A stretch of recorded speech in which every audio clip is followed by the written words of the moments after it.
Today's advice. Marami mang pangit na nangyayari sa buhay mo ngayon. Huwag kang mag-alala. Palagi mo lang tandaan. Mas pangit ka. Ay, eto seryoso na. Ginawa ko tong video na to para sa lahat ng mga tao sukong-suko na sa buhay nila.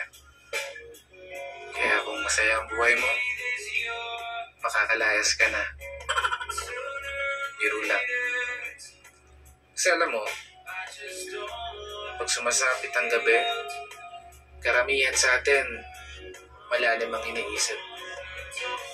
Dahilan kung ba't maraming napupuyat, marami rin ang ilan na nananaginip. Kasi bago matulog, isipin mo, paano ba ako yayaman? Paano ba ako aasenso?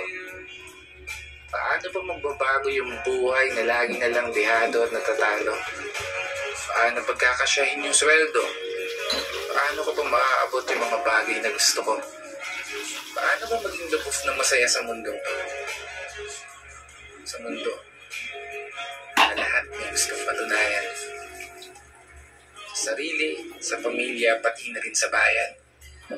Sa mundo na kung sinong patas lumaban, siya pa yung mas lalong nahihirapan. Kaya puro paano. Tanong na miski ako, hindi ko rin alam ang kasagutan.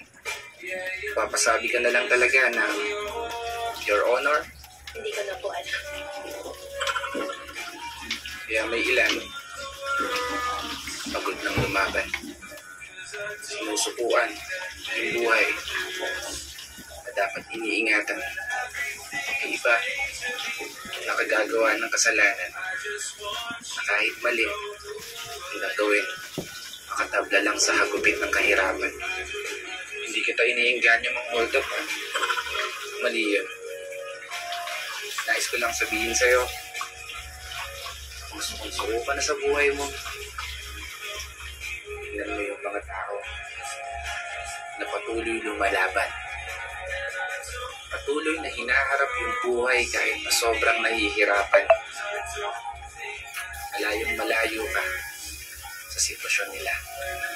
Sila na walang maayos na tinutulugan. Sila na kapag umuulan ay walang nasisilungan. Sila na tanging tulog na lang ang hapunan para sa problema mo na gusto mo nang subuan.